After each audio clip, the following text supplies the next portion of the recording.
c'est parce que nous avons été pardonnés à la croix que nous voyons l'horreur de notre acte, ou l'horreur de notre pensée, ou l'horreur de notre vie, et nous disons, mais merci Seigneur, je craque devant tant d'amour. Et la repentance vient du fait qu'on réalise qu'on a déjà été pardonné. J'aimerais vous donner un témoignage à ce sujet-là qui s'est passé au Maroc avec une jeune fille analphabète qui s'appelle Zahira. Zahira, ça veut dire la petite fleur. Zahira, c'est une berbère. Parmi les berbères, il y a beaucoup de ces jeunes femmes qui sont analphabètes. Et Zahira fait partie de ces jeunes femmes qui sont analphabètes. Et en plus, comme son père a abandonné sa mère est tombée dans une sorte de folie. Ce qui fait que Zahira a grandi à côté d'une maman déstabilisée psychologiquement. Du coup, c'est la famille qui se l'est passée un peu de l'un à l'autre. Et puis un jour, une directrice d'école qu'on a fondée au Maroc avait besoin de quelqu'un pour l'aider. Et puis la famille élargie des montagnes apprend que cette directrice d'école avait besoin de quelqu'un pour l'aider. Il lui dit, mais s'il te plaît, prends Zahira, elle est un petit peu malade. Vous savez, il faut vous méfier quand un Marocain dit, elle est un petit peu malade. Quand vous dites à un Marocain, la baisse, ça va? Il dit oui, chouïa, ça veut dire que ça va pas du tout, quoi. Ça va un petit peu, quoi. Ça veut dire que ça va pas du tout, quoi. Et donc notre amie, elle dit, une directrice, elle dit, mais non, mais moi j'ai pas besoin de quelqu'un de malade à m'occuper en plus, je cherche plutôt quelqu'un pour m'aider. Et puis tout d'un coup, cette personne dans les montagnes lui dit, mais s'il te plaît, pour l'amour de Dieu. Or ça se dit jamais au Maroc. Et parce que la personne lui a dit, pour l'amour de Dieu, elle dit, mais ça c'est le Seigneur qui me le demande de l'apprendre. Alors ils prennent cette jeune fille. On pense qu'elle a, à ce moment-là, 13, 14, 15 ans, on ne sait pas trop son âge encore. Elle ne le sait pas, elle ne sait pas quand est-ce qu'elle est née elle-même. Et puis, on va faire un séminaire, et dans ce séminaire, je priais pour les gens tombaient dans l'esprit, etc. Et elle était venue juste pour aider la cuisinière. Parce que c'est la première fois qu'elle se trouvait parmi des chrétiens, quoi. Elle ne savait pas ce que c'était que le christianisme, rien du tout. Analphabète. Et puis, elle me voit prier pour les gens depuis la cuisine, comme ça, elle s'arrête. Puis elle dit, la cuisinière, mais lui, là, il n'a pas prié pour moi. Alors, la cuisinière dit, mais t'aimerais qu'il prie pour toi? Je dis, mais bien sûr. L'air de dire, mais c'est pas normal, cette situation. Moi, je suis dans la cuisine, il prie pour les gens sont bénis. Et moi, je suis dans la cuisine à préparer le couscous pour tout à l'heure. Il y a quelque chose qui ne va pas, là. Et donc, la cuisinière vient vite me voir, me dit, tu sais, Zahira, elle a vu que tu priais pour les gens, elle aimerait bien que tu pries pour elle. Ah, je dis, mais bien sûr. Et regardez le geste que je fais à ce moment-là. Je dis, Zahira, viens, je fais ce geste. Vous voyez ce geste-là? Ça va avoir son importance dans quelques instants. Je fais ce geste parce qu'on n'appelle jamais quelqu'un comme ça en Afrique. C'est très méprisant de faire ça. Ouf, ça veut dire que tu te prends pour un maître, quoi, un esclavagiste, quoi. Non, tu invites quelqu'un avec la main baissée comme ça. Tu dis, viens. Et tu baisses la main comme ça. Et alors, Zahira, elle arrive comme ça, je prie pour elle, pose mes mains, et à ce moment-là, elle tombe comme un sac à mes pieds, mais comme un sac, boum, comme si elle avait perdu son squelette, quoi. Comme un sac, et là, elle se met à pleurer. Puis alors, elle pleure, et ça va durer 2-3 heures, tout ça. Et le soir, à la réunion, je dis, tiens, on va voir Zahira, ce qui s'est arrivé. Alors, j'appelle Zahira, je dis, comment tu vas, Zahira? On traduit en berbère pour moi. Et Zahira, je dis, Zahira, pourquoi tu pleurais autant? Et Zahira, elle me dit, mais moi, je n'ai pas pleuré. Si, un petit chouïa, Zahira. Un petit chouïa de 3 heures, Zahira, quand même. Tout le monde rigolait. Ça. Et je lui dis, mais si, Zahira, tu as beaucoup pleuré. Non, j'ai pas pleuré. Et puis, elle refusait ça. Non, j'ai pas pleuré, j'étais dans un jardin. J'étais dans un jardin et au centre du jardin, il y avait un prince, il y avait un roi. Et il était beau, le roi, il était assis sur un trône comme ça. Et il m'a dit, Zahira, viens. Elle a fait ce geste. Et je me suis approché, j'ai pas eu peur. Et le roi, il m'a dit ceci, Zahira, j'ai partagé tes péchés passés. J'ai partagé tes péchés présents. Et j'ai partagé tes péchés futurs.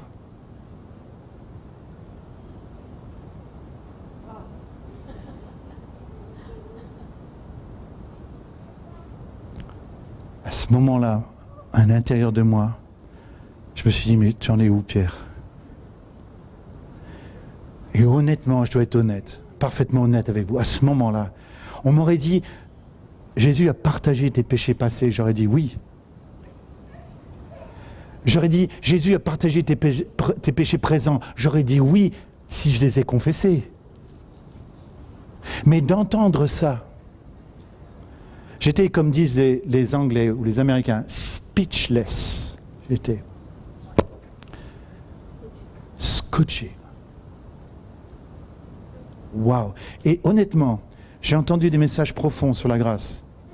Mais ça, le message le plus profond, je n'oublierai pas. C'est une petite berbère, analphabète, entre 13 et 14 ans, 15 ans maximum, qui me l'a transmis de la part du roi des rois. Nous ne nous repentons pas pour être pardonnés. Nous nous repentons parce que nous avons été déjà pardonnés. Tout est accompli. Vous voyez, si nous nous repentions pour être pardonnés, c'est-à-dire que nous sommes encore en train d'essayer d'accomplir quelque chose nous-mêmes. Nous ajoutons quelque chose, nous additionnons quelque chose à l'œuvre de la croix. Mais si vraiment Jésus, en ouvrant les bras, il ne pouvait pas faire autrement, les amis, hein, en disant tout est accompli, it is, en anglais ils disent it is finished, c'est fini. Pourquoi nous continuerions à dire « Je me repens, s'il te plaît, pardonne-moi, Seigneur, etc. » pour obtenir le pardon du Seigneur. Si le pardon a été donné, le pardon a été donné. Et quand nous réalisons ça, ça produit un effet extraordinaire sur l'âme humaine. Un effet d'humilité, un effet de dépassement. Et c'est là qu'on craque. Et comme disent les Québécois, c'est là qu'on tombe en amour, là. Moi, je vous le dis, c'est carrément extraordinaire. Quand tu découvres le pardon du Seigneur qui a déjà été donné pour toi, mais tu tombes en amour, là. Vous autres, les chrétiens, arrêtez de demander tout le temps pardon, là. Mais réalisez quel pardon vous a été déjà donné, quoi. C'est juste extraordinaire. Deuxième image, deuxième paradoxe. Jésus choisit une femme pour montrer qui est Yahweh. Et là, les femmes au milieu de vous, réjouissez-vous. À l'époque de Jésus, on a retrouvé des prières de scribes et de pharisiens qui, tous les matins et plusieurs fois par jour, remerciaient le Seigneur. Merci Seigneur de ce que tu as fait de moi un Israélite et non pas un Goïm. Et merci de ce que tu as fait de moi un homme et non pas une femme. Oups! On a retrouvé cette prière, elle a commencé d'être récitée régulièrement, quotidiennement, plusieurs fois par jour, avant Jésus-Christ, pendant Jésus-Christ et encore après Jésus-Christ. Pour vous dire qu'à l'époque de Jésus, il y avait un misogynisme religieux très très épais.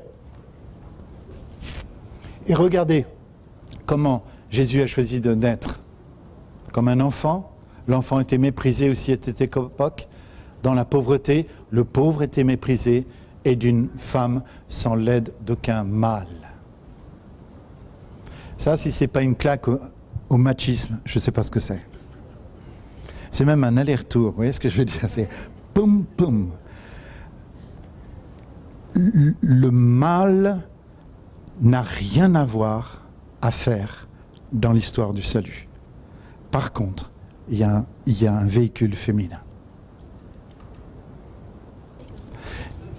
J'explique. Ben, tout simplement, c'est parce que Joseph n'a pas donné naissance à Jésus.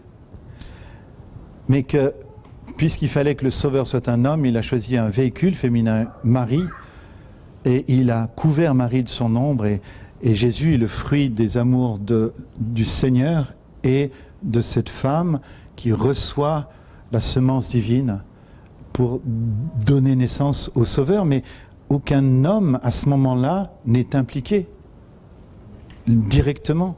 Alors, indirectement, bien sûr, mais directement, non. Par contre, une femme est directement impliquée. Elle sera appelée bienheureuse, et toutes les générations la diront bienheureuse en parlant de Marie. Donc Jésus fait exprès, Yahweh va choisir exactement ce contexte de machisme pour restaurer l'image de la femme. Et là, Jésus restaure l'image de la femme. Et d'ailleurs, la femme qui nous est présentée dans cette parabole n'a rien du tout à voir avec le fantasme que les religieux juifs et scribes et pharisiens voulaient voir à cette époque. Comprenez, cette femme, elle n'a pas de mari. Or, à cette époque, une femme n'a de valeur que si elle appartient à un mari. Un peu comme dans l'islam aujourd'hui. Je suis désolé de faire le comparaison. Mais un peu comme dans l'islam aujourd'hui. Dans l'islam aujourd'hui, une femme n'est jamais majeure. C'est-à-dire qu'une femme de... Ma mère a 96 ans. Aujourd'hui, je téléphonais avec elle encore ce matin. 96 ans. Eh bien, maman, pour un islam, un musulman type, elle n'est pas encore majeure. Elle ne le sera jamais. Puisqu'une femme est une mineure à vie. Elle appartient à son père. Elle appartient à son mari, à son frère, à son cousin et à son oncle. Voilà. Et au temps d'Israël, on n'est pas loin de ça. Honnêtement, à cette époque-là, la théologie de l'époque faisait voir une femme comme n'étant accédant à son statut de femme que parce qu'elle devient épouse. Épouse. Et là, elle acquiert enfin un statut social dans la société. Et je vous rappelle que même quand vous réfléchissez bien à la circoncision, signe de l'alliance, c'est un signe de circoncision qui est uniquement masculin. Et comment le christianisme, comment le Christ va faire bouger les lignes? Par le baptême. Et dans le baptême, ce n'est pas que les hommes qui descendent. Les femmes aussi descendent.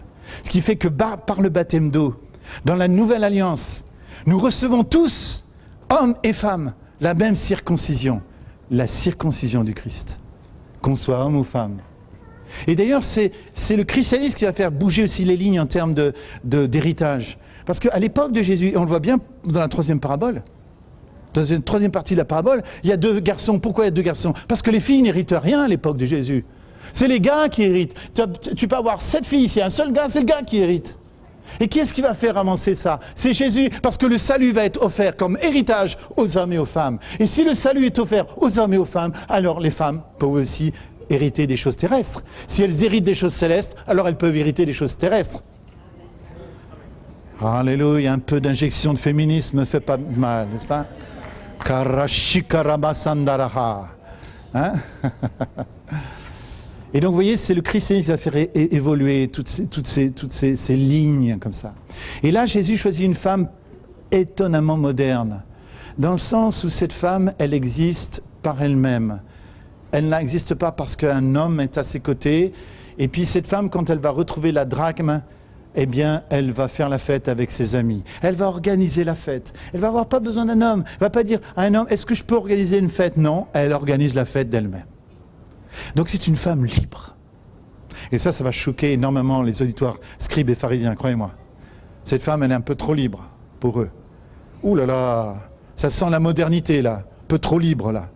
Et puis surtout, elle est symbole de quoi? Le bon berger, c'est qui dans la Trinité? Non. C'est le Fils. La femme ici, c'est qui dans la Trinité? C'est le Saint-Esprit. Et pourquoi? Alors là, il faut qu'on motive notre réponse. Pourquoi cette femme représente-t-elle le Saint-Esprit? Alors, déjà, en hébreu, première indication, ruach. Ruach, en hébreu, c'est un mot féminin. Un esprit. Donc, c'est une petite indication, un petit indice. Mais là, avec ce que l'on vient de dire, déjà, je vous ai donné une partie de la réponse. Elle est libre. Or, là où est l'Esprit du Seigneur, alléluia. Donc, autrement dit, elle est libre. Seule une femme libre peut rendre les autres libres.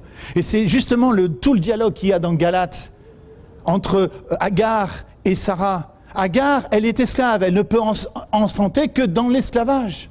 Mais la femme libre dont il est question, qui est un symbole forcément de la nouvelle alliance à ce moment-là, parce que les montagnes parlent de royaume, et donc Sarah c'est la femme libre, c'est elle qui est libre et donc elle enfante pour la liberté. Or, là où l'Esprit du Seigneur est la liberté, l'Esprit Saint est l'Esprit de la nouvelle alliance, comprenez? Nous sommes chrétiens dans l'Esprit Saint.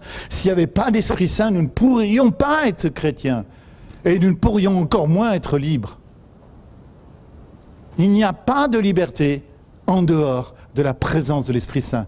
Tous ceux qui vous promettent la libération sans l'Esprit Saint sont des vantards, sont des menteurs. Oh, il y a beaucoup de gens qui promettent la libération. Il y en a très peu qui sont capables de donner la vraie liberté. Et dans l'histoire, regardez, il y a 2 détails qui vous montrent qu'il s'agit bien du Saint-Esprit. Allez, lisez. Excellent. Elle allume la lumière. Ouh, elle allume la lumière. Premier détail important qui nous donne une indication sur l'Esprit Saint comme étant cette femme extraordinaire qui va allumer la lumière dans nos vies. Mais il y a une autre indication. Elle balaye. Elle balaye pour faire teinter ce qui est précieux dans la poussière. Regardez comme c'est magnifique, c'est d'une symbolique incroyable.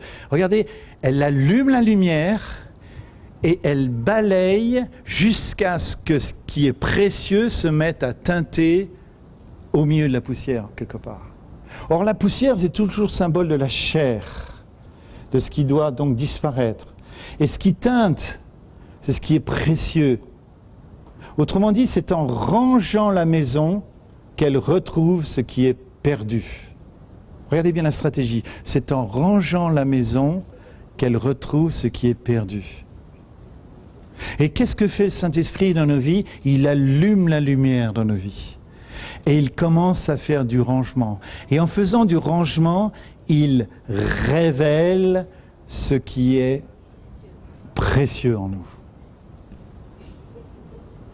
Et ça, c'est un bon... Vous savez, je crois que la poussière, ça nous parle de la chair, mais ça nous parle aussi du superflu. Il faut que le Saint-Esprit vienne enlever le superflu de nos vies. Vous savez, il y a un mouvement que j'apprécie énormément, que je trouve très prophétique, qui s'appelle le mouvement des décroissants. L'autre fois, j'en parlais avec ma fille a 27 ans, elle me dit, mais c'est quoi papa les décroissants? Je lui dis, t'as pas entendu parler du mouvement des décroissants? Elle dit non, je ne sais pas ce que c'est quoi ça? Je dis, c'est des gens qui s'autorisent seulement à avoir 50 choses chez eux.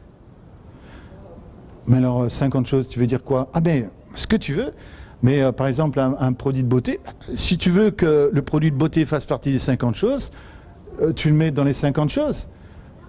C'est à toi de voir, mais je crois que c'est 50. Hein. Vous vérifierez sur Internet, je crois que c'est bien 50. 50 choses, un lit, une chose, une table, une chose, une chaise, une chose, un canapé, une autre chose, un vélo électrique, une autre chose. Et ça va vite, hein, quand vous réfléchissez. Dites-moi les 50 choses que vous êtes prêts à garder. Parce que le bonheur ne consiste pas à remplir vos vies de fratras. Le bonheur consiste à libérer vos vies du superflu. D'où la fête des tabernacles. Qu'est-ce que c'est que la fête des tabernacles? C'est pendant une semaine, tu ne seras que joyeux. Et tu sais pourquoi tu seras que joyeux? Parce que tu habiteras comme tes pères au désert, sur des cabanes, et tu apprendras à redécouvrir la vertu de vivre de choses essentielles. Tu crèves, Occident, avec ce qui est superflu.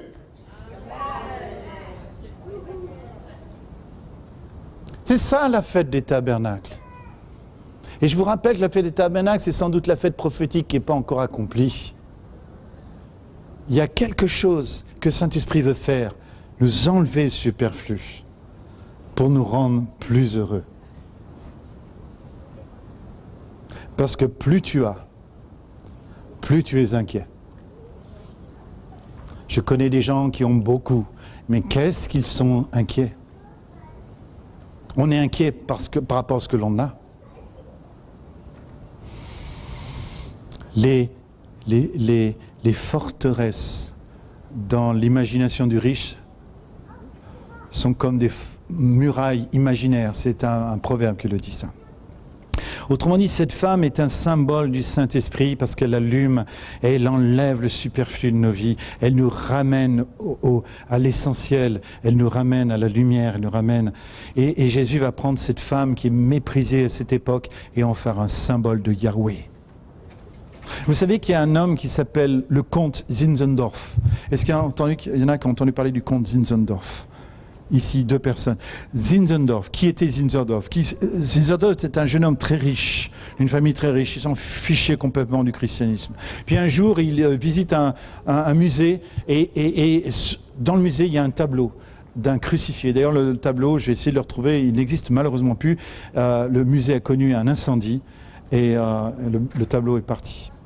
Mais il se retrouve devant le tableau, et plusieurs heures après, le gardien lui dit c'est l'heure, il faut sortir. Il regarde sa montre, il est resté plusieurs heures devant le tableau. Et devant le tableau, il a été, comme quoi l'art, je crois vraiment à la beauté, hein, comme message. Vous vous rappelez la beauté? Simone Veil, c'est, relisez vos notes, c'est le piège admirable dans lequel le Seigneur fait tomber les âmes pour lui parler de lui.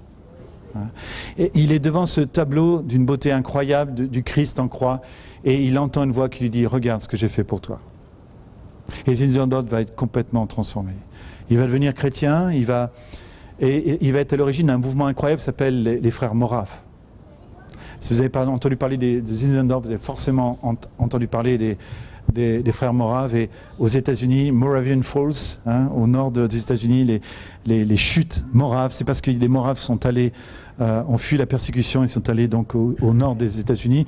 Là où il y a Morning Star, vous avez entendu Rick Joyner, tout ça? Rick Joyner, Morning Star, ça vous dit quelque chose, hein? Voilà, c'est ça. Donc c'est Moravian Falls, c'est là où il y avait les Moraves. Il y a eu des visitations d'anges là-bas parmi eux. Enfin, bon. Et Zinzendorf donc, a eu un jour une révélation incroyable. Et je ne connais pas l'enfance de Zinzendorf, mais Zinzendorf a dû être guéri par rapport à sa mère. Et le Saint-Esprit a guéri Zinzendorf par rapport à son enfance et par rapport à sa mère. Ça a été une telle révélation pour Zinzendorf qu'il a dit, mais le Saint-Esprit, c'est ma mère. Et il est venu vers ses frères, il leur a dit, écoutez, j'ai une révélation. Nous avons un père, le Père. Nous avons un frère, Jésus-Christ. Et j'ai une bonne nouvelle, nous avons une mère, le Saint-Esprit.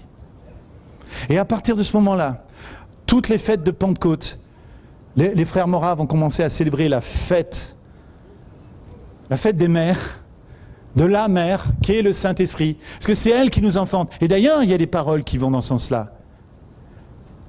Si tu es né d'en bas, tu es né d'en bas. Mais si tu es né d'en haut, le Saint-Esprit comme mère. Vous voyez, il y a une obstétrique spirituelle où clairement le Saint-Esprit est représenté comme une mère. En hébreu, le mot miséricorde parle d'une matrice féminine. Dans l'hébreu est parsemé de mots comme ça. Et on n'a pas le temps malheureusement parce que le temps va nous manquer cette semaine, mais on pourrait reprendre tous les passages de l'Ancien Testament où le Père est montré comme une mère. Notre Père, eh bien le tableau de Rembrandt, notre Père a un cœur de mère. Et ça, c'est pas une évolution du Nouveau Testament. Vous retrouvez cette thématique partout dans l'Ancien Testament. Regardez quand Jésus arrive à Jérusalem, il dit « Combien de fois, Jérusalem, ai-je voulu te prendre comme une poule ?» Il n'a pas dit comme un coq. Comme une poule prend ses petits sous ses ailes. Et vous dites, mais c'est quoi, ça vient d'où cette image? Eh bien, vous la voyez partout répandue dans l'Ancien Testament. Non pas sous la forme d'une poule, mais sous la forme d'un aigle. Je vous ai porté sur mes aigles, en parlant de l'Exode. Je vous ai pris sous mes ailes, en parlant d'Israël qui prend ses petits, comme ça, sous ses ailes, qui les protège comme une mère. Et pourquoi on passe de l'aigle à la poule? C'est parce que dans l'Ancien Testament, le Saint-Esprit n'est pas encore répandu sur tout le monde. Alors, le Saint-Esprit, c'est comme un être sauvage. Mais dans le Nouveau Testament, c'est une poule. C'est un animal domestique. Ça ne veut pas dire que nous pouvons domestiquer le Saint-Esprit. Attention, je sais pas ce que j'ai dit. Mais ça veut dire que c'est une image beaucoup plus proche de l'aigle que l'aigle. Et tout d'un coup, Jésus compare Yahweh à cette poule qui veut prendre ses petits sous ses ailes. Il n'a pas pris l'image de l'aigle, il a pris l'image de la poule. Et effectivement, c'est un théologien, N.T. Wright, qui nous raconte ça. Il raconte que dans un incendie, dans une basse-cour, quand il y a un incendie, les coqs se barrent. Mais les poules, elles restent avec leurs poussins. Et elles prennent leurs poussins sur leurs ailes. Et elles se mettent en cloche, et le feu passe, et elles meurent dans le feu. Et quand on revient et qu'on soulève le cadavre de la poule, dessous vous avez des poussins en vie. Parce qu'il y a chez la femme une chose que le Seigneur veut assumer complètement en tant qu'éternel. Il y a chez la femme le désir de donner sa vie, qui vient de cette montée d'ocytocine. Dès que la femme donne naissance et qu'elle donne l'allaitement, il y a cette hormone qui monte en elle, qui est aussi l'hormone du don de soi, l'hormone de la joie, l'ocytocine, qui fait qu'il y a un attachement, qui fait une femme oubliera-t-elle son enfant? Dit l'Éternel. Quand bien même une femme oublierait-elle son enfant? Et ça, c'est quelque chose de quasiment impossible, mais ça peut arriver socialement. Eh bien, moi, je ne t'abandonnerai pas. Vous savez pourquoi le Seigneur assume cette image de mère? C'est parce que l'image de mère, dans toutes les cultures, elle est porteuse du don de soi. Nous avons un père au cœur de mère. Et vous verrez dans la dernière parabole, nous en parlerons demain, dans la dernière partie de la parabole, nous verrons que le père agit comme une mère ferait. Dites-moi d'ailleurs un petit peu, comment le père agit comme une mère dans la troisième partie de la parabole? Comment? Par contre, il y a un truc, je vais vous dire un truc. Quand le jeune rentre, il pue le voyage. On verra qu'il pue le péché aussi. On verra aussi qu'il pue la religiosité. Et qu'est-ce que fait le père? Il le couvre de baisers. Et je vais vous dire, dans toutes les cultures, je n'ai jamais vu un homme faire un truc pareil. Seule une mère peut embrasser un enfant qui pue. Alors ça, vous savez, quand je vais vous donner un exemple, je vous donne juste un petit indice. Un jour, j'étais en train de parler de ça, il y a une femme qui me dit « Est-ce que je peux donner un témoignage ?» Je lui dis « Mais bien sûr ». Elle dit « Je suis infirmière dans un bloc, dans une maternité. Vous me croirez si vous voulez, je suis infirmière en chef. Il n'est pas rare qu'une femme me demande de lécher son enfant. » Et à ce moment-là, tous les hommes, on s'est regardés, tu sais. C'est là, on nous a tous perdus, tu vois. Et donc, en rigolant, je lui dis, est-ce qu'il y a des hommes qui ont déjà demandé ça? Et elle dit, jamais. Vous imaginez ça, les gars? Vous avez votre petite fille qui naît, votre petit garçon. Oh, madame, est-ce que je peux le lécher? Là, les hommes, c'est même pas une idée qui leur a traversé la pensée, tu vois. Donc, c'est pour cette raison que ce garçon qui revient à la maison, qui pue, de toute évidence, les embrassades, là, c'est forcément l'image d'une mère qui est donnée.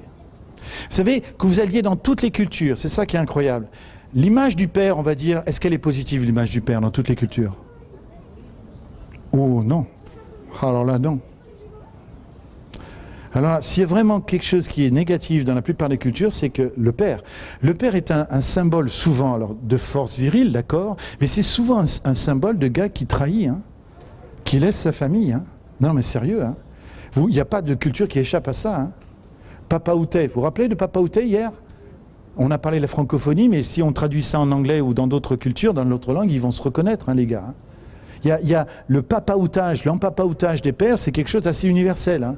Mais par contre, il y a un truc qui est universel à toutes les cultures. C'est une mère qui donne sa vie pour ses enfants.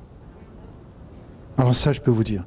Par contre, je suis d'accord qu'il y a des cultures hyper machistes. C'est-à-dire que la fille, c'est un symbole sexuel, c'est tout ça. Mais quand elle devient mère, bizarrement, dans ces cultures-là, elle trouve un nouveau statut. Et elle est le symbole du don de soi, de l'amour sacrificiel. Et là, le Seigneur assume cette image de mère, parce que c'est ce qu'il veut montrer à son peuple, Israël. Si une mère t'abandonnait, moi je ne t'abandonnerai pas, parce que moi je suis la vraie mère. Il est le vrai père, il est le vrai mère. Maintenant, pour terminer l'histoire de Zinzendorf, parce que c'est intéressant. Quand Zinzendorf est décédé, les frères moraves ont cessé d'adorer le Saint-Esprit comme étant la mère de l'Église. Non pas par déloyauté envers Zinzendorf, le père fondateur, mais parce que ils ont dit la chose suivante, et je crois qu'on doit les comprendre.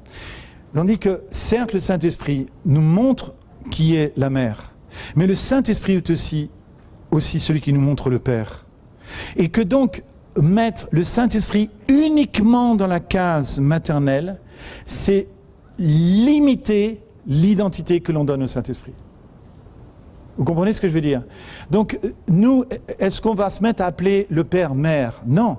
Mais on va dire que notre Père a aussi un cœur de mère. Mais c'est vrai qu'à aucun moment dans l'Écriture, il est dit que le Père, on ne voit personne appeler le Seigneur mère. Vous comprenez ce que je veux dire?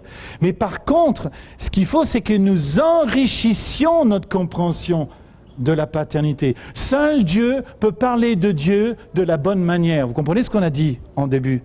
Autrement dit, Jésus dans Luc 15, en nous montrant et cette femme dans le deuxième partie de la parabole, et cette parabole où il n'y a pas de mère, mais paradoxalement, les mères, elle est partout dans la parabole parce qu'elle est dans le Père. Vous avez remarqué ça?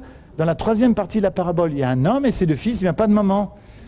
Alors on se dit, mais pourquoi Jésus ne met pas de maman en scène? Mais pour montrer que la mère, elle n'est pas à côté du Père.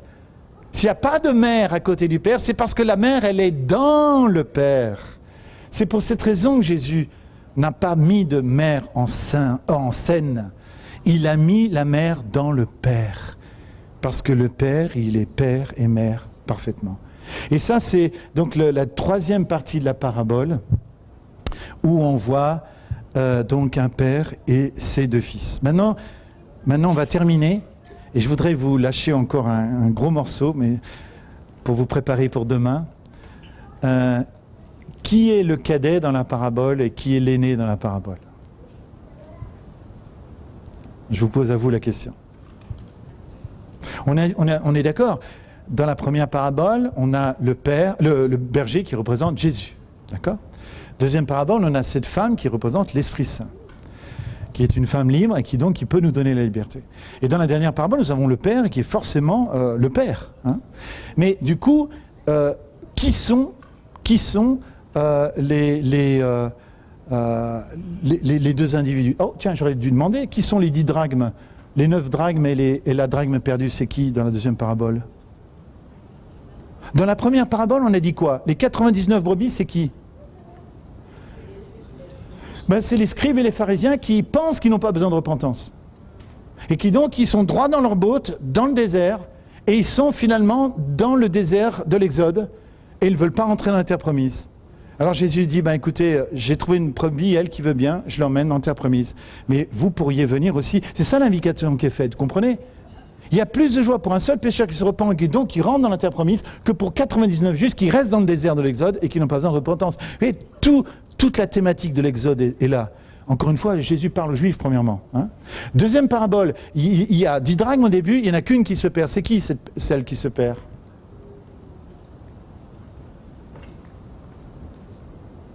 C'est qui? Oh Jésus, je suis un mauvais enseignant, j'ai pas réussi à leur faire comprendre. C'est qui la drachme perdue? Hein? C'est les publicains et les gens de mauvaise vie. Encore. C'est la même thématique. Et qui sont les 9 drachmes qui ne sont pas perdus? Les scribes et les pharisiens, ok? On passe à la troisième parabole, la dernière partie de la parabole. Qui est le fils cadet, qui est le fils aîné? Souvent, voilà ce que j'entends. Oui, le cadet, c'est les païens. Et puis, l'aîné, c'est Israël. Certes, le cadet va vivre comme un païen, c'est clair. Il va dans une terre lointaine, donc il sort du pays de l'Alliance. Ok, il va vivre comme un... Mais c'est un fils d'Israël. Et d'ailleurs, j'ai une preuve. J'en ai même 2, voire 2 et demi. Mais je vous en donne une cardinale. Pourquoi qu'est-ce qui me dit que le cadet est un juif? Regardez, il y a la preuve que c'est un juif. Non, c'est pas la bonne réponse. C'est pas loin, mais c'est pas la bonne. Mais voilà. Imaginez, vous prenez un Gersois. Vous prenez un Gersois, vous prenez un... On est dans quelle région là? Le Gers, c'est ça? Ah, c'est ça. Vous prenez un Gersois, vous le mettez sous une benne pendant 40 jours, sans rien manger, et puis tout d'un coup, vous l'envoyez garder des cochons. Qu'est-ce que le Gersois type et moyen va faire? Il va tuer le cochon, parce que dans le cochon, ça marche à tous les coups. Je me réjouis, partout, je fais ce coup-là partout en France, dans le cochon, tout est bon. Ouais. Vous êtes des vrais Français, hein. Mais oui, mais c'est ça, dans le cochon. Et donc, regardez ce qui se passe, et ça veut dire quelque chose de très profond. Le cadet est devant des cochons. Il a faim. C'est pas les cochons il voit des jambonneaux dandinés, c'est pas ça qui le fait kiffer du tout, hein. Il aimerait bien manger les caroubes. Mais personne ne lui en donne. Ce qui veut dire qu'il y avait une forme d'antisémitisme. Personne ne donnait à manger aux Juifs, mais tout le monde donnait à manger aux cochons, par contre. Ça, c'est la deuxième preuve que nous sommes dans une forme d'antisémitisme, là. Et puis, il y a une troisième preuve que je vais vous donner dans quelques instants. Mais déjà, la première preuve, c'est qu'il ne va pas désirer le cochon. Mais regardez ce que ça veut dire sur l'éducation. Enseigne l'enfant selon les voies qu'il doit suivre, il ne s'en détournera pas quand il sera devenu adulte. Ça ne veut pas dire qu'il ne fera pas un détour ou un grand détour, mais il y a un moment donné où son éducation va agir comme un frein, va le ramener. Parce qu'il est allé peut-être avec des prostituées, on ne sait pas ce qu'il a foutu, parce que Jésus n'est pas très précis, et ce n'est pas le but de Jésus d'être précis dans la manière dont le cadet a péché. Il a mené la grande vie, ok, on sait tout ce qu'on sait. Il a vécu dans la débauche, voilà ce que dit Jésus. On ne sait pas ce qu'il a fait exactement. Mais quand il revient, il ne touche pas au cochon. Ça veut dire que quelque part, son éducation le rattrape. Mais quelque chose de puissant. Il n'y a pas, mes amis, vous m'entendez, et je le dis devant les caméras ici, il n'y a pas de substitut à l'éducation d'un enfant. Ça, c'est une première preuve de sa judaïté. Deuxième preuve de sa judaïté, on pourrait dire c'est une demi-preuve parce qu'on ne peut pas l'établir aussi clairement. Il est persécuté de toute évidence à cause de sa nationalité. On ne lui donne pas à manger. On donne à manger au cochon qu'on lui demande de garder, mais lui, on ne lui donne rien. Et personne ne lui donnait. Ça veut dire personne ne lui donnait à manger. Et puis la preuve, l'autre, elle est là aussi. Quand il va se repentir, quand il va commencer à réaliser combien de nourriture et d'abondance il y a dans la maison de mon père, et moi je péris ici de faim. Je m'en irai et j'irai vers mon père, j'ai péché contre le ciel. Il ne va pas dire Yahweh, parce qu'en Israël on ne dit pas Yahweh. On ne peut pas dire Yahweh. C'est le mot imprononçable. Jamais un Israélite ne dira Yahweh avec sa bouche. Mais là, l'Israélite, il va utiliser une pirouette. Il va utiliser le mot ciel. D'ailleurs, l'expression le royaume des cieux, une expression typiquement juive. Ça ne veut pas dire le royaume qui se trouve au ciel, ça veut dire le royaume de l'éternel, le royaume qui appartient à l'éternel. Mais ce royaume, quand bien même il descendrait du ciel, il est au milieu de nous. Il y a des gens qui disent, mais le royaume de Dieu n'est pas au milieu de nous parce que c'est le royaume des cieux. Il est forcément au ciel. Du coup, tous les chrétiens veulent aller au ciel. Mais mes amis, j'ai une bonne nouvelle pour vous. Le royaume est au ciel, il est sur la terre aussi. Amen. Et la prière de Jésus, c'est que ta volonté qui est faite dans le ciel, soit faite dans les ciels et sur la terre aussi. Que ce royaume soit présent dans les deux dimensions. Donc, j'ai péché contre le ciel, ça veut dire que j'ai péché contre Yahweh et contre toi, Père. Donc ça, c'est une autre preuve de sa judéité. Mais dans l'histoire, pourquoi Jésus met en scène un cadet et un aîné? Alors essayons de comprendre. Qui est le cadet, qui est l'aîné? Après qu'on a dit que ce sont des juifs. Hein? Oui, il y aura ça d'impliqué. Mais pour l'instant, contentons-nous de découvrir quel est le miroir que Jésus offre au travers du cadet? Quel est le miroir que Jésus offre à l'aîné?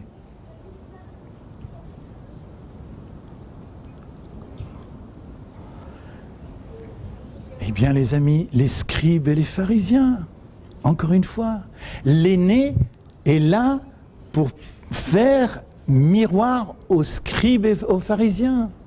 Et le cadet est là pour faire miroir aux publicains, gens de mauvaise vie. Regardez ce que le cadet demande au début de la parabole. Il dit « Donne-moi la part du bien qui doit me revenir ». Mais c'est exactement ce que disaient les publicains quand ils allaient chercher les taxes. « Donne-moi la part du bien qui doit me revenir. Donne la part qui va aux Romains et donne-moi la part qui doit me revenir ». Le cadet se comporte avec son père exactement comme un publicain. Quand Jésus a dit ça, les publicains se sont sentis visés à ce moment-là. Ils savaient que Jésus parlait d'eux.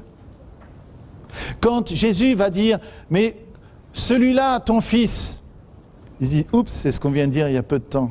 Comprenez? Autrement dit, Jésus dans cette parabole en 3 parties. Il nous révèle la Trinité, puis il révèle qui sont les hommes. Et on va aller un tout petit peu plus loin. Et c'est Jean Calvin qui a dit ça. On ne peut pas voir l'Éternel sans voir qui on est, nous aussi. Toute révélation de Dieu est révélation de qui nous sommes aussi. Alors maintenant qu'on a bien parlé des scribes et des pharisiens, des publicains, des gens de mauvaise vie, on va essayer de parler de nous. Et vous voulez bien qu'on revienne à ce tableau ? On va revenir au tableau et je vais terminer par là. Je voudrais vous montrer quelque chose.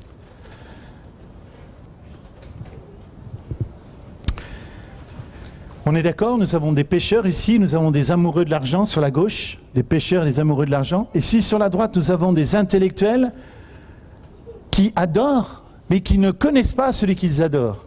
Vous vous rappelez ce passage que nous avons lu hier? Vous adorez ce que vous ne connaissez pas. Mais l'heure vient, et elle est déjà venue, vous adorez le Père. En esprit, en vérité. J'aime cette parole. L'heure vient.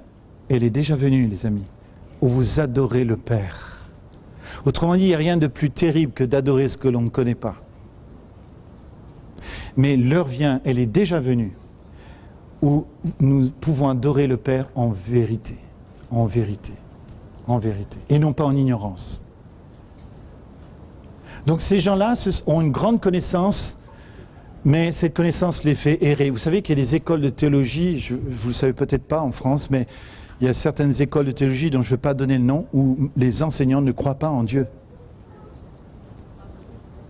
J'ai rencontré un pasteur à Bourg-en-Bresse, à l'époque, il était pasteur. Il me dit, Pierre, un jour en pleurant, il me dit, Pierre, dans toute ma promotion, je suis le seul qui ait gardé la foi. Vous voyez, on peut connaître des choses sur Dieu, mais ne pas connaître l'Éternel. On peut connaître la Bible, sans connaître le Dieu de la Bible. Le but n'est pas de connaître la Bible, mes amis, c'est de connaître le Dieu de la Bible. Et il y en a qui ont substitué cette connaissance de la Bible avec la compréhension qu'est-ce que j'ai dit? Il y en a qui ont substitué la connaissance de la Bible, voilà, au fait de connaître le Dieu de la Bible. Et ces gens-là, s'ils avaient vraiment connu la Bible, ils sauraient qui est devant eux.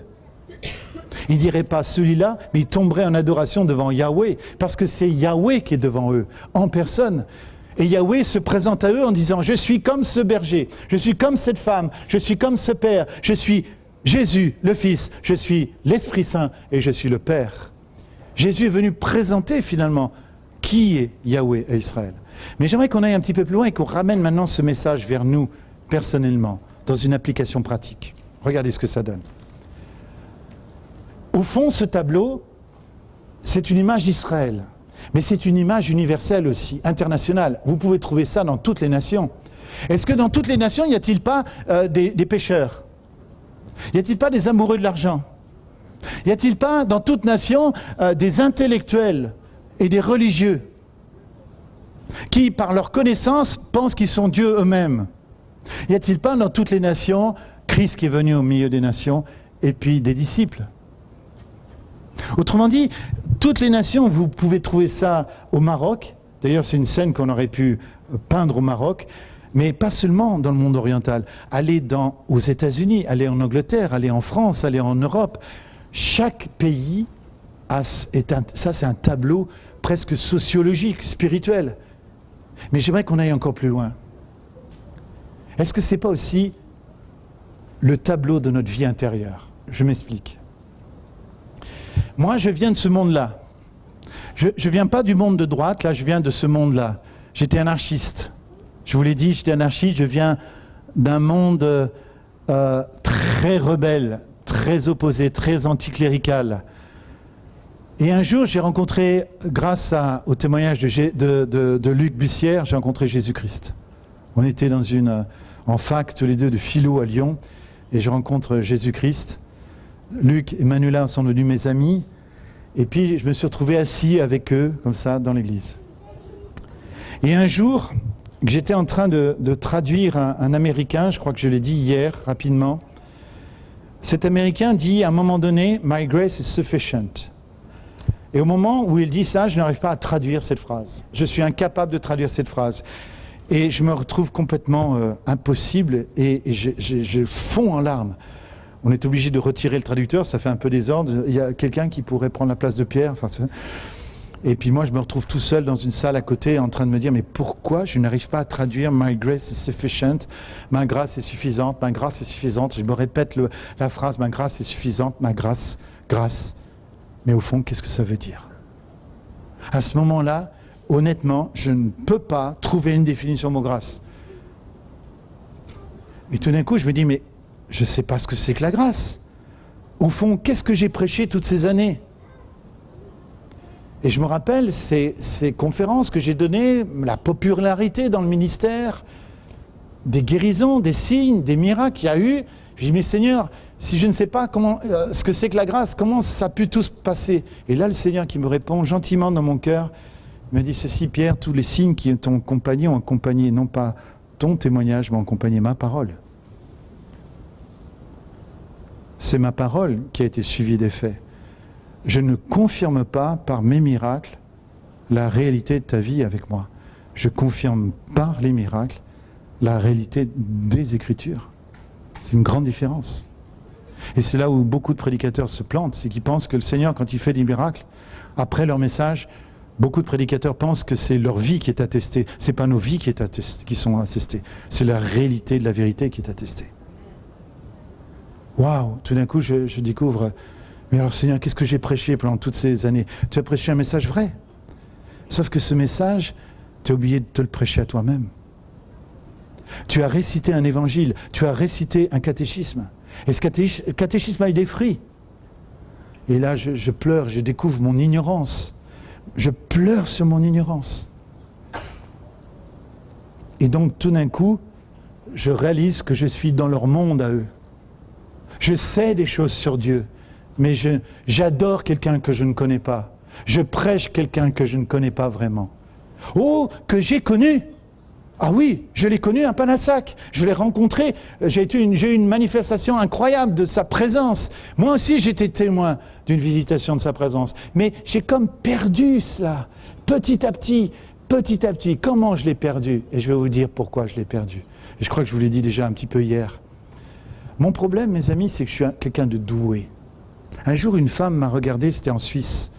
Elle me regarde, me dit, l'air complètement déçu, complètement triste, complètement désolé pour moi. Elle me regarde, me dit, waouh, vous êtes doué, vous. C'est la première fois qu'on me faisait un compliment pareil. Une femme qui avait vraiment une expérience de la vie, qui regarde ce jeune prédicateur plein d'avenir et qui lui dit, waouh, vous êtes doué, vous. L'air de dire, eh ben mon gars.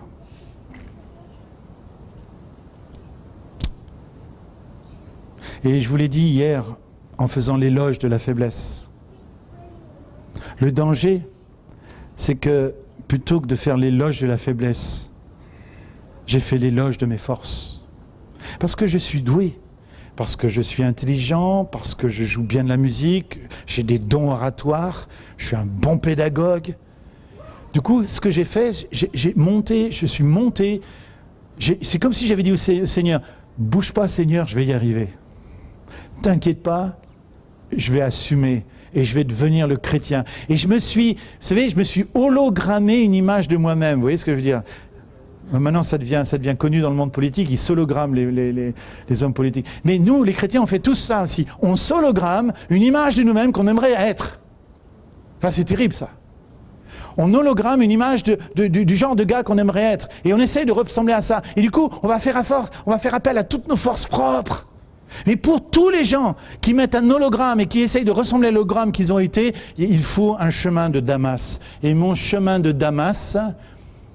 ça a été en traduisant un prédicateur américain et en étant incapable de dire « My grace is sufficient ». Parce que quand vous vous hologrammez vous-même et que vous essayez par vos propres forces de devenir le chrétien que vous avez rêvé d'être, vous savez ce qui se passe? Vous êtes en train de proclamer quelque chose. C'est que la grâce n'est pas suffisante puisque vous pouviez y ajouter quelque chose. Si par nos dons, nous pouvons devenir ce que nous pouvons être, alors c'est plus du christianisme. c'est du pharisaïsme. Et j'étais un pharisien charismatique.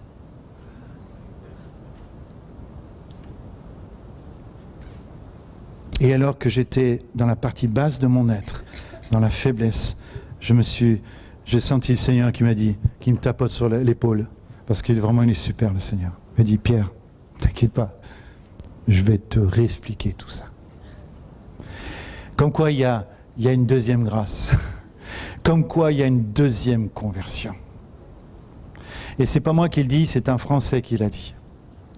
Est-ce qu'il y en a quelqu'un qui a entendu parler d'un évangéliste incroyable? Ruben Sayens. Là, ça tombe. Il y a des Marseillais ici? Il n'y a pas des Marseillais ici? Sa tombe est à Marseille. Sur la tombe de Ruben Sayens, vous savez ce qui a marqué? Un cantique qu'il a composé.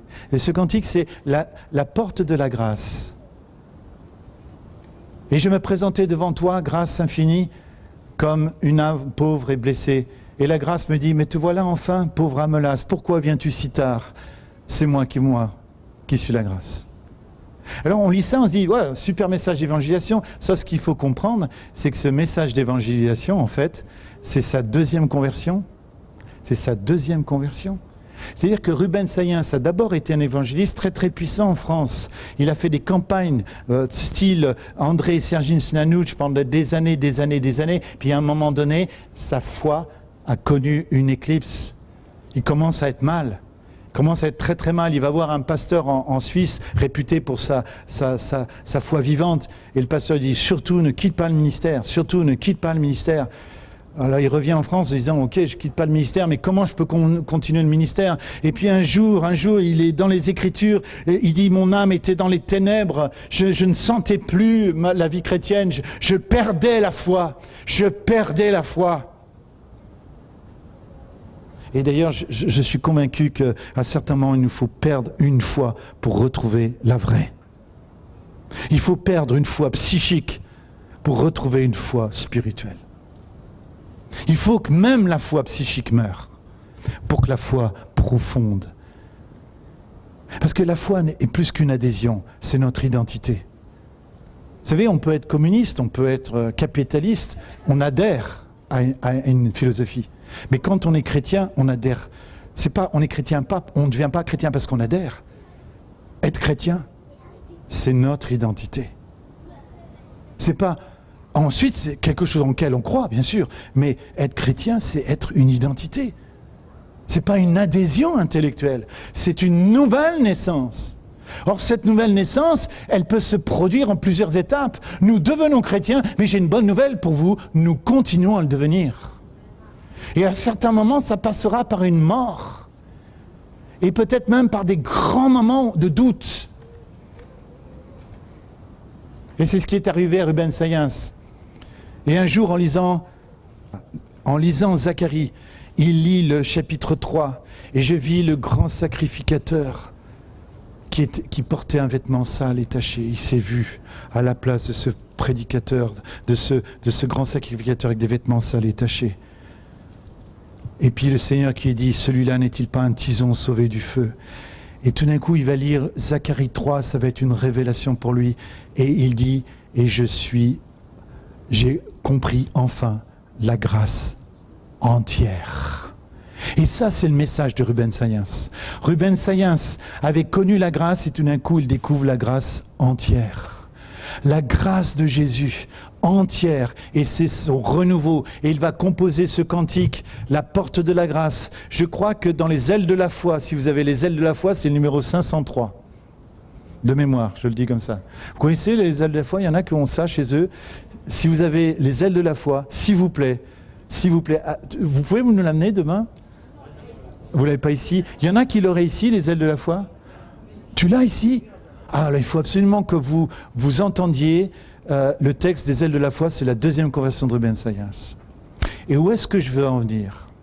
C'est que dans cette parabole, Jésus nous laisse un message pour nous 2000 ans après. Et le message que j'ai compris, c'est celui-là. C'est que dans cette parabole, le Père n'est qu'amour, qu'acceptation.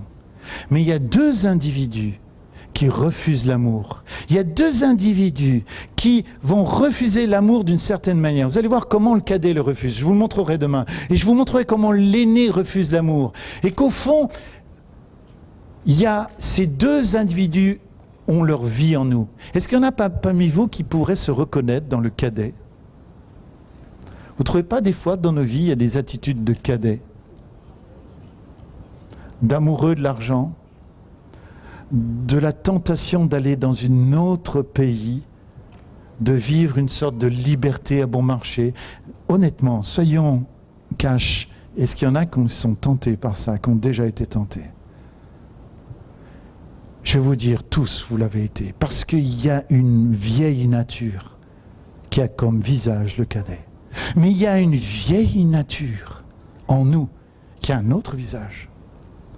C'est le visage de l'aîné. Et qu'est-ce que c'est que le visage de l'aîné? C'est celui qui veut accomplir le christianisme par ses propres forces.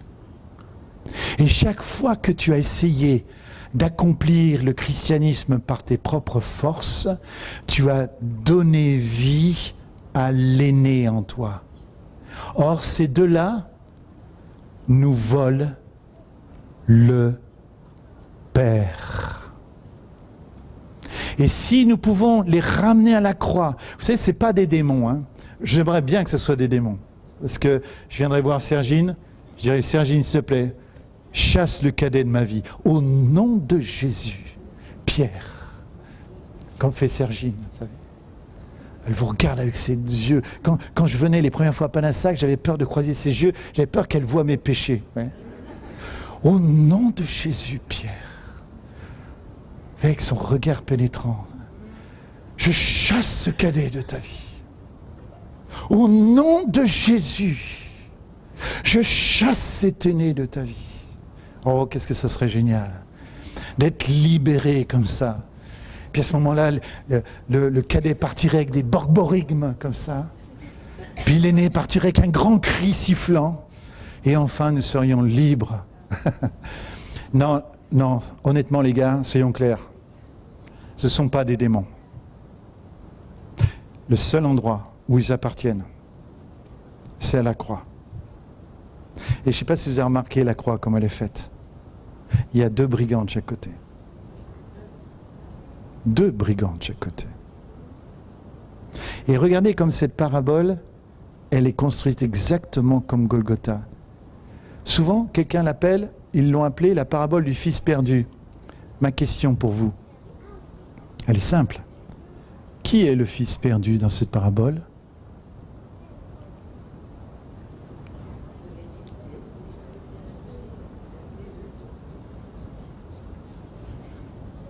C'est qui le fils perdu? Première tentative, on va se dire, mais le fils perdu, c'est celui qui est parti. Sauf qu'à la fin de la parabole, si vous lisez bien la parabole, jusqu'à la fin, il est dit, ton frère qui était perdu est retrouvé, et il est revenu à la vie. Et la parabole s'arrête là. On se dit, mince, oh non, non, n'arrête pas la parabole là. S'il te plaît, n'arrête pas là. Et d'ailleurs, pourquoi la parabole n'est pas terminée?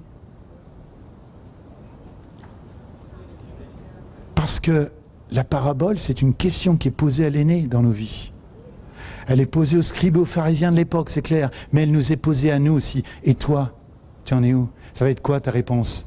Parce qu'à la fin, il n'y a que de la colère. Ah, mais alors lui, il a le droit au chevreau, lui, hein? Et moi, il a le droit au veau gras, lui. Et moi, je n'ai même pas le droit à un chevreau. Cette colère, elle nous parle, elle nous rencontre. Seigneur, moi, je donne ma dîme, c'est incroyable, je fais tout ça. Et puis, j'ai même pas ce que le gars là, qui est dernièrement rentré dans le royaume de Dieu a reçu. Vous savez, c'est un peu comme le gars qui arrive dans une salle, comme ça, qui est guéri du sida, par une imposition des mains, et puis toi, ça fait 15 jours que tu as un rhume. Tu vois ce que je veux dire, quoi? Tu dis, mais c'est incroyable, ça fait 15 jours qu'on prie pour mon rhume, j'ai toujours ce rhume horrible. Et ce gars-là, il vient avec une hutte comme ça, et lui, il est guéri du sida, quoi. Seigneur! Vous voyez l'aîné, comment il parle en nous? Donc, sur le Golgotha, regardez ce qui se passe. Vous avez la croix de Jésus, vous avez deux brigands, tout d'abord, qui insultent Jésus. Puis il y en a un qui se tourne vers Jésus, enfin. Regardez dans la parabole, c'est la même chose. Vous avez deux brigands. Il y en a un qui va reconnaître le Père. L'autre, il en parle comme d'un patron. C'est exactement le même principe. Et là, on va s'arrêter sur ce point-là. Que le Seigneur vous bénisse. Et pour vous qui regardez la vidéo, soyez bénis aussi par ce message. À bientôt.